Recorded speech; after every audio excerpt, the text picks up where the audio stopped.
And we're back. So, hello once again, YouTube. This is Michael or GallifreyanAvenger, and this will serve as a bit of a follow up to my Captain America spoiler free review.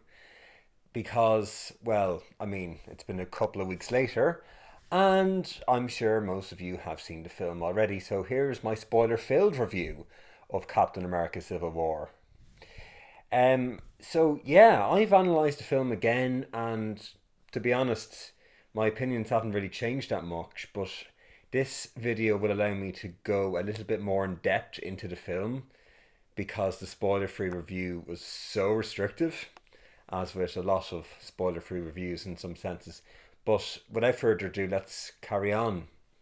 So, obviously, the story of Captain America, it starts off when they're in Lagos in Nigeria taking care of Crossbones, Frank Grillo's character from The Winter Soldier, who is basically a terrorist now. And, well, he wanted revenge on Captain America for dropping a feckin' building on his face. So, yeah, he doesn't last for very long. And then Scarlet Witch contains his suicide bombing and ends up destroying a building full of healthcare workers and people aiding the sick or something to that degree. And then subsequently, Tony Stark is giving a speech in MIT about his new project where he's able to simulate memories, and he is simulating his last time with his parents. And I'm just going to say that scene was remarkable. The CGI they used to make Robert Downey Jr. look like he was in his 20s.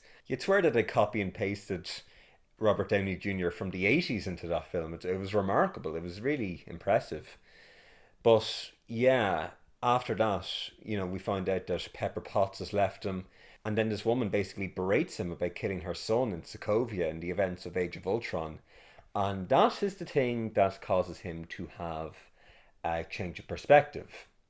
Because as I said in my spoiler-free review, literally one person causes him to have a change of heart.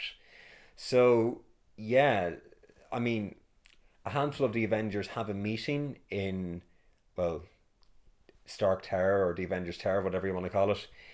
And the Sokovia Accords need to be signed to keep the superheroes in check. And of course, Captain America is kind of against it because he doesn't trust the government, especially after the events of the Winter Soldier, where S.H.I.E.L.D. was compromised by Hydra. You know, all this. Then he gets a text on his phone that Peggy Carter's dead, his old flame from Captain America, the First Avenger.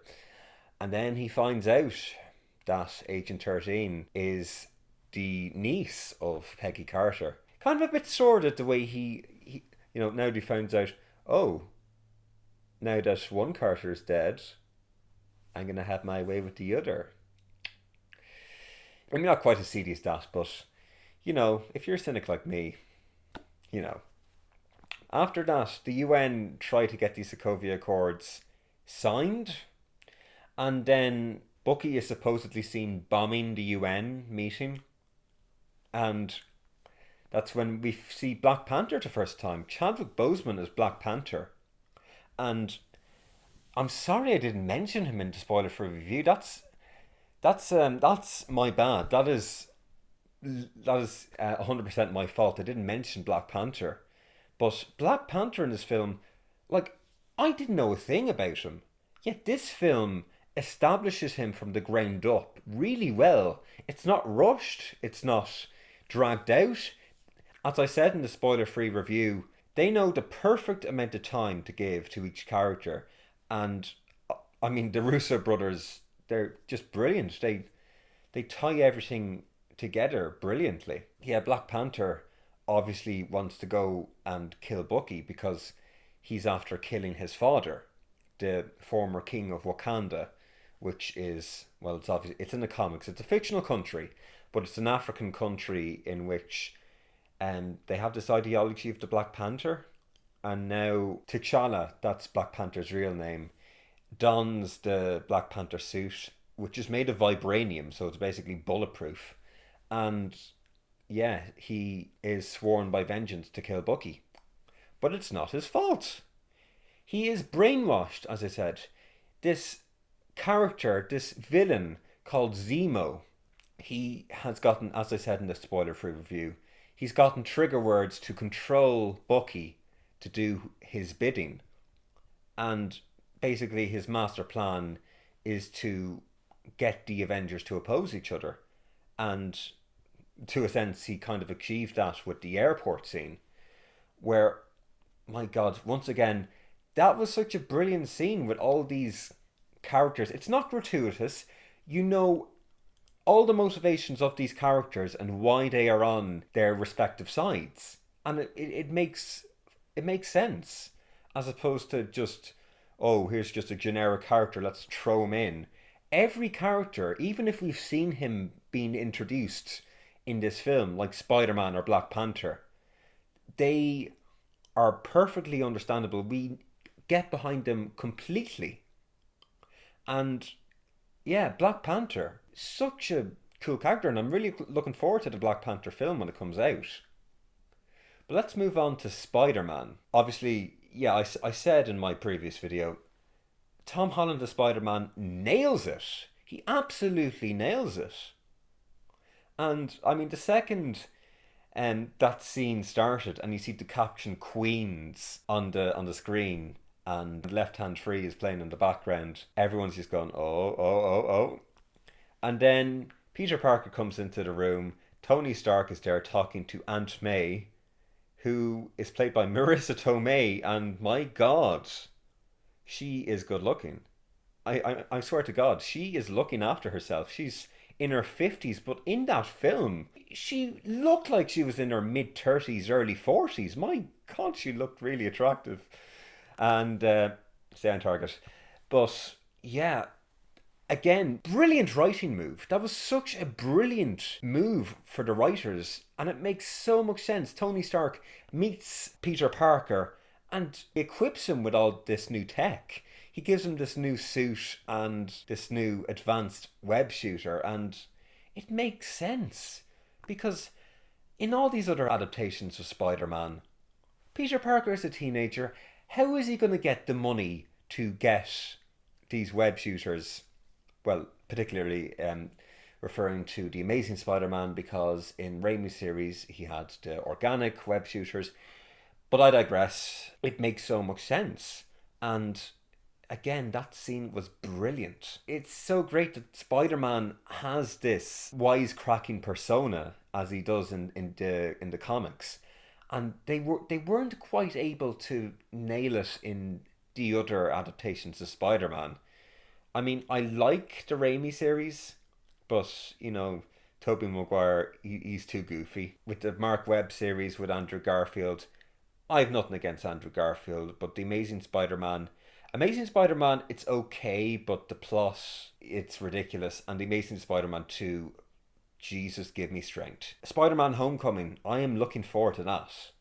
So yeah, that's Spider-Man for you. And you know, the dynamics the characters have between each other, like Scarlet Witch and Vision, you know, Vision trying to keep Scarlet Witch in the house under Tony's orders, and Hawkeye coming back, and Paul Rudd as Ant-Man. I'll confess I haven't seen Ant-Man, but he was really impressive in that, especially in that one scene in the airport where he becomes giant.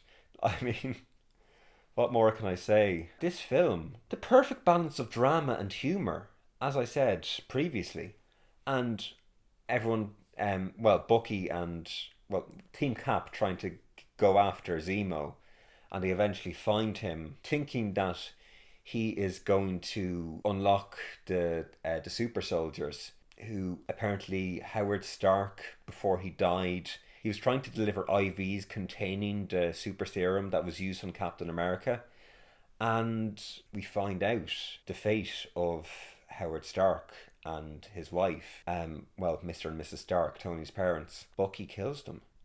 And that was a really tense scene. The music, the look on Robert Downey Jr.'s face, he was incredible in conveying that emotion. Major props to you, Robert.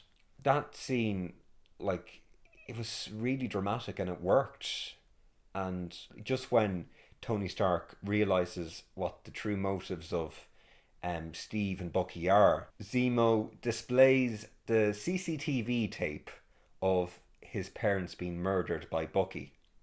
And that's one little thing. The plot convenience of having these cameras on street corners, like in that instance when Bucky kills the parents in 1991, and when Tony Stark finds the CCTV footage of Peter going around as Spider-Man. I mean, that's a cheat, come on. But it's a minor nitpick. So essentially, the Avengers are kind of split at the moment. Team Iron Man and Team Cap, obviously, and now Rhodey is paralyzed. War Machine is paralyzed. I'm pretty sure a bunch of people thought he was going to die because we see him in the trailer falling. The amount of drama in this, it's incredible. Major props to you, Russo brothers. This film was incredible, and I'm pretty sure most of you have seen it already, but should go and see it again, why not? I've been Michael, or GallifreyanAvenger, Captain America, 5 out of 5 stars. You've seen the other review.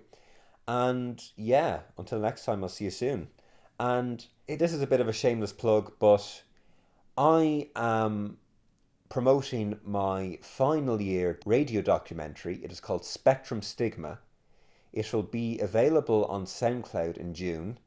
And if you would like to click on the link, there will be a link to the promo of the full-length documentary. It's about 1 minute and 15 seconds long, but it gives you a taster of what to expect for this documentary. It delves into the personal and psychological sides of Asperger's syndrome, which is a mild form of autism which affects your social interaction in some people who are diagnosed with it.